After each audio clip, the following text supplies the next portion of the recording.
आखिर कौन है ख्वाजा मोइनुद्दीन चिश्ती? क्या है इनका इतिहास? क्यों अजमेर की दरगाह पर हर साल इंडिया के प्राइम मिनिस्टर भी चादर चढ़ाते हैं? क्या है इसका इतिहास जो अब इस विवाद में फंसा हुआ है कि यहां पर एक महादेव का मंदिर है इस श्राइन के नीचे?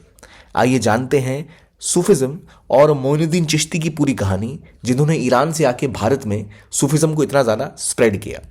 सबसे पहले आपको ये जानना होगा सूफिज्म होता क्या है। देखिए, सूफिज्म के बारे में कहा जाता है कि ये सुफा शब्द से निकला है, जो एक अरबिक का शब्द है जिसका अर्थ होता है या तो ऊनी कपड़े, वुलन क्लोथ्स, क्योंकि अरबिया में जो गरीब लोग होते थे जो फटे वटे कपड़े ऊन के पहन के घूमते थे, उनसे एसोसिएट किया जाता था इसको। कहा जाता है कि जो सूफी संत थे वो इसी तरह का जीवन जीते थे, फकीरों वाला, इसलिए उन्हें सूफी कहा जाने लग गया। और ये भी कहा जाता है कि सुफा शायद सफा शब्द से भी निकल सकता है, जो अरबिक में जिसका अर्थ होता है शुद्धता। तो जो प्योर लोग हैं, तो इन दोनों शब्दों से कहा जाता है कि सूफिज्म की शुरुआत हुई। लेकिन भारत में सूफिज्म को फैलाने का जो सबसे बड़ा श्रेय किसी को जाता है वो जाता है मोइनुद्दीन चिश्ती को। अब ये भी सवाल उठता है कि सूफिज्म कैसे इस्लाम से अलग है। असल में इस्लाम का ही सब शूट है ये, लेकिन इस्लाम में म्यूजिक अलाउड नहीं होता। ठीक है, कुछ चीज़ें ऐसी जैसे मज़ारों पे जाना, प्रॉपर जो कट्टरपंथी इस्लाम है या कंजर्वेटिव इस्लाम है, वहाँ अलाउड नहीं होता। लेकिन सूफी लोग अक्सर संगीत का सहारा लेते थे लोगों को आकर्षित करने के लिए धर्म के प्रति। म्यूजिक और डांस के थ्रू कैसे आप इबादत कर सकते हैं या अपने ईश्वर से जुड़ सकते हैं, ये इनका एक इम्पॉर्टेंट कंपोनेंट था। कई सारी पोइट्री और कई सारे गाने गाए जाते थे। और आज भी अगर आप चाहे अजमेर जाएं या फिर निजामुद्दीन औलिया की दरगाह दिल्ली में है, वहाँ आप जाएं तो वहाँ म्यूजिकल प्रोग्राम्स होते हैं जिसमें समा जिसे कहते हैं, जहाँ समा बांधा जाता है, संगीत का एक बहुत ही खूबसूरत प्रोग्राम होता है। तो इस तरह सूफिज्म जो है वो इस्लाम से कुछ मामलों में अलग है, जो काफ़ी लिबरल है। और सूफिज्म केवल एक ही तरह का नहीं है। जो चिश्ती श्राइन हम अजमेर में जिसकी आजकल बात हो रही है, इसके अलावा और भी कई सारे ऑर्डर्स हैं, जैसे चिश्ती जो मोइनुद्दीन चिश्ती के द्वारा सर्वाधिक प्रचलित किया गया। इसके अलावा कादरी है, सुहरावर्दी है और एक नक्शबंदी है। तो इन तरह के कई सारे ऑर्डर्स हैं जो कि भारत में अलग अलग प्रकार के सूफी संतों द्वारा फैलाए गए। जैसे नक्शबंदी जो है वो शरिया के प्रिंसिपल को बहुत ज़्यादा मानता है, कुछ ज़्यादा ही नक्शबंदी जो है कंजर्वेटिव है। चिश्ती ऑर्डर की बात करें तो सबसे ज़्यादा लिबरल जिसे कहा जाता है वो ये है। और ख्वाजा मोइनुद्दीन चिश्ती की वजह से काफ़ी ज़्यादा प्रचलित है भारत में अजमेर में इसको स्टैब्लिश किया गया था। अब सवाल यह है कि कादरी ऑर्डर जो है ये पंजाब में ज़रा पॉपुलर है, पर सवाल यह है कि आखिरकार इंडिया में चिश्ती ऑर्डर इतना पॉपुलर हुआ कैसे, और ख्वाजा मोइनुद्दीन चिश्ती भारत में आए कैसे, और क्यों इन्हें गरीब नवाज कहा जाता है, सुल्तान हिंद भी इन्हें कई जगह कहा जाता है। तो पहले हमें समझना होगा इस कहानी को कि जैसे हमें पता है कि बहुत ज़्यादा पॉपुलर है, 800 साल से भी ज़्यादा यहाँ पर लोग आते हैं, इबादत करते हैं। लेकिन मोइनुद्दीन चिश्ती की शुरुआत भारत से नहीं होती, ये असल में ईरान से आते हैं। ईरान में एक जगह है सिस्तन, वहाँ से ये आते हैं और ये वहीं पैदा हुए थे एक व्यापारी के घर। सिस्तन बलूचिस्तान का इलाका वो है जो अफगानिस्तान पाकिस्तान से लगता है ईरान का, यहाँ पर ये पैदा हुए। उसके बाद ये जब लगभग कुछ सालों के ही थे तभी इनकी मुलाकात हुई थी एक व्यक्ति से जिसने इनका ज़िंदगी को एक बड़ी रूप से बदल दिया। जिस व्यक्ति का नाम था इब्राहिम कंदोजी। इब्राहिम कंदोजी ने असल में सबसे ज़्यादा प्रभाव डाला मोइनुद्दीन चिश्ती पर, और वो तब काफ़ी युवा थे। उनसे इन्हें ये सीख मिली कि दुनिया में ट्रैवल करना चाहिए, चीज़ों को जानना पड़ेगा, खुद से आगे की भी कुछ चीज़ें हैं। ये मैं ब्रीफ में बता रहा हूँ। उसके बाद वो बुखारा और जो समरकंद जैसे इलाकों में गए, वहाँ ट्रैवल करते रहे। और फिर इनकी मुलाकात आखिरकार होती है हेरात, अफगानिस्तान का रीजन है, यहाँ पर उनकी मुलाकात होती है एक और संत के साथ, जहाँ ये मिलते हैं ख्वाजा उस्मान हारूनी से। ख्वाजा उस्मान हारूनी जो बहुत ही प्रसिद्ध सूफी संत थे, उनसे मिलते हैं हेरात में जो अफगानिस्तान में है। उसके बाद ये उनको अपना गुरु बना लेते हैं, ये मेंटर बन जाते हैं मोइनुद्दीन चिश्ती के, और उनकी ही गाइडेंस में वो स्पिरिचुअलिज्म और आप कह सकते हैं इन सभी प्रैक्टिसेस को बढ़ावा देते हैं। सिलसिला ज्वाइन करते हैं, कैसे स्पिरिचुअलिज्म को पाया जाए, कैसे इबादत की जाए, वो उसका पार्ट बन जाते हैं मोइनुद्दीन चिश्ती। तो ये आते हैं किसके संपर्क में, तो ये आते हैं ख्वाजा उस्मान हारूनी के संपर्क में, और वहीं से शुरू होती है इनकी स्पिरिचुअल और रिलीजियस जर्नी। कुछ समय बाद ये अफगानिस्तान, ईरान, उज़्बेकिस्तान वगैरह घूम चुके थे, लेकिन फिर इनकी एंट्री होती है इंडिया में। और वो समय होता है तब का जब भारत में शासन होता है किसका, तो पृथ्वीराज चौहान का।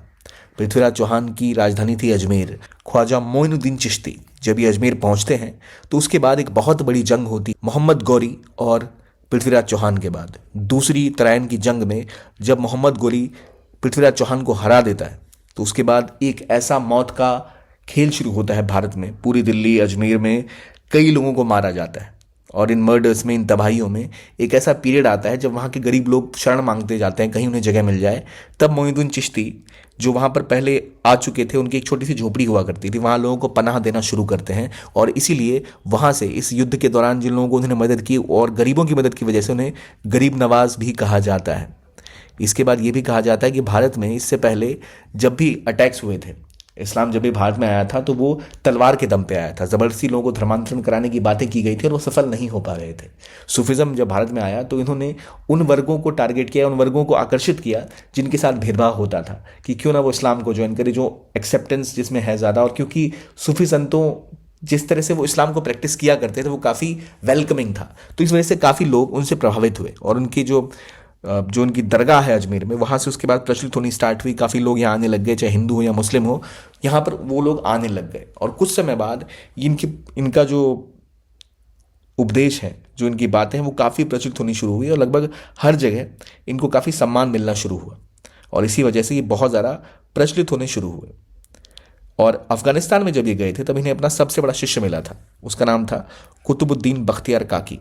और कुतुबुद्दीन बख्तियार काकी इनके एक इंपॉर्टेंट डिसाइपल बनते हैं और यहाँ पे धीरे धीरे स्प्रेड होना शुरू होता है सूफिज़्म भारत में। और कुतुबुद्दीन काकी जब इनके अनुयायी बनते हैं, काकी वही हैं जिनकी याद में आप कुतुब मीनार देखते हो आज, जो बनाई गई थी।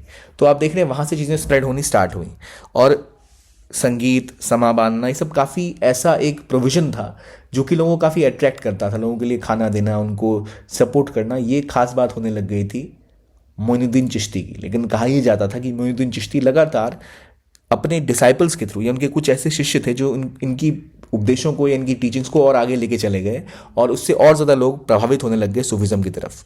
जैसे कि कुछ प्रचलित नाम हैं जिनका नाम है फरीद, और दूसरे दिल्ली के प्रचलित एक और जो श्राइन है निजामुद्दीन औलिया, ये दोनों ही असल में मोइनुद्दीन चिश्ती के ही डिसाइपल्स थे, उनके शिष्य थे।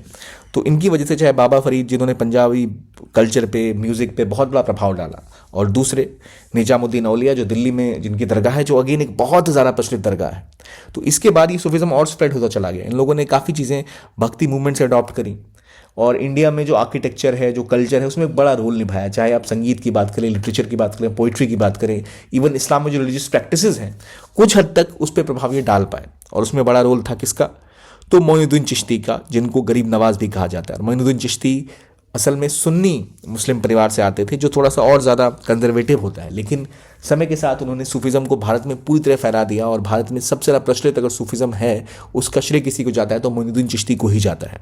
हर साल चादरें यहाँ पर चढ़ाई जाती हैं, देश विदेश से लोग यहाँ आते हैं और काफ़ी सालों से ये एक इम्पॉर्टेंट जगह रिलीजियस साइट की तरह देखी जाती है। और भारत में 1991 में एक एक्ट भी पास हुआ था कि जो चीज़ जैसे 1991 में जिस रिलीजियस ग्रुप की थी वहाँ पर वो वैसी ही रहेगी, सिवाय बाबरी मस्जिद के, जिसका डिस्प्यूट पहले से चलता आ रहा था। लेकिन इन सब के बीच में एक चीज़ होती है जो हाल में से न्यूज़ में लाती है, जहाँ पर अजमेर शरीफ दरगाह के बारे में केस किया जाता है कि यहाँ पर पहले एक महादेव मंदिर हुआ करता था। और कोर्ट कहती है, कोर्ट ने हाल में भी इससे पहले जैसे ज्ञानवापी मॉस्क की बात कर लो, जहाँ पर सर्वे करने की बात या सर्वे करने का परमिशन लिया था, उस सर्वे करने के परमिशन के बाद ज्ञानवापी मॉस्क में भी मिले थे ऐसे अवशेष जहाँ से पता लगता था कि कभी ये शिव का मंदिर हुआ करता था।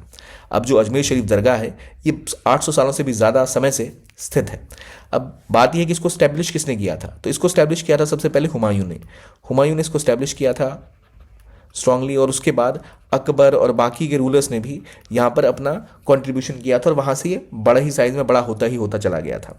तो ख्वाजा मोइनुद्दीन चिश्ती की जो दरगाह है, ये क्लेम है अब कि ओरिजिनली शिवा टेम्पल हुआ करता था, शिव का टेम्पल हुआ करता था। और जो इसके पीछे सबूत दिए गए वो एक ब्रिटिश ऑथर है जिन्होंने हिस्ट्री में ये बताया है कि कैसे इस समय यहाँ पर एक महादेव का टेम्पल हुआ करता था, जिसको बाद में जब चिश्ती यहाँ आए, मोइनुद्दीन चिश्ती आए, तो उसके बाद इसको कन्वर्ट करके एक मंदिर से एक इनकी दरगाह में कन्वर्ट किया गया था। तो ये मुद्दा अभी फिर न्यूज़ में है और कहा जा रहा है कि इसके नीचे शायद एक शिव टेम्पल है जिसको कवर किया गया था।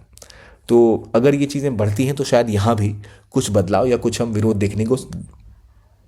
विरोध हम देखेंगे, क्योंकि कई सारे जो पॉलिटिकल लीडर्स हैं वो भी इसके विरोध में हैं। तो जानते हैं क्या होता है इसके बारे में। पर ये थी कहानी मोइनुद्दीन चिश्ती की और कैसे वो ईरान से आए, अपने शिष्यों के थ्रू, अपने भाषणों के थ्रू या अपने तरीकों के थ्रू उन्होंने सूफिज़्म को भारत में फैलाया। और कई सारे लोग जो इस्लाम में जुड़े एक पॉइंट के बाद, जो उसमें सूफिज़्म का एक बड़ा रोल था लोगों को इसके प्रति आकर्षित करने में। तो उनका एक बड़ा रोल भारतीय इतिहास में भी रहा है। तो ये थी इनकी कहानी। अब कहानी आपकी कि अगर आप यूपीएससी की तैयारी कर रहे हैं तो बहुत इंपॉर्टेंट है कि आप प्रैक्टिस करें, अच्छी क्वालिटी का कंटेंट पढ़ें और क्लासेस इस तरह से अटेंड करें जो आपकी अकाउंटेबिलिटी बिल्ड करें। इसलिए पीडब्ल्यू ओनली ऐसे आपके लिए लाए हैं यूपीएससी के फाउंडेशन कोर्सेज। अगर आप 2025 का अटेम्प्ट देना चाहते हैं तो टाइटन इंग्लिश में और प्रहार इंग्लिश में, 26 के लिए टाइटन इंग्लिश में और संकल्प इंग्लिश में या हिंदी में उपलब्ध है आपके लिए, जहां आपको मिलेंगी जीएस की क्लासेस लाइव और बाद में उसका रिकॉर्डेड वर्जन भी, डेली एमसीक्यू मीन्स के टेस्ट, सीसेट की क्लासेस और ऐसी ई बुक्स जो पूरी कॉम्प्रिहेंसिव है, आपको हर तरीके से तैयार करती हैं। और ये सब मिलेगा आपको लाखों में नहीं, केवल 7,999 रुपये में। ये कोर्सेज आप अवेल कर सकते हैं। नीचे एक इस वीडियो के डिस्क्रिप्शन बॉक्स में कमेंट सेक्शन में एक लिंक होगा जिसको क्लिक करके आप यहाँ तक पहुँच सकते हैं और इन कोर्सेज को अवेल कर सकते हैं। आई होप आपको अच्छा लगेगा, तो प्लीज़ चेकआउट।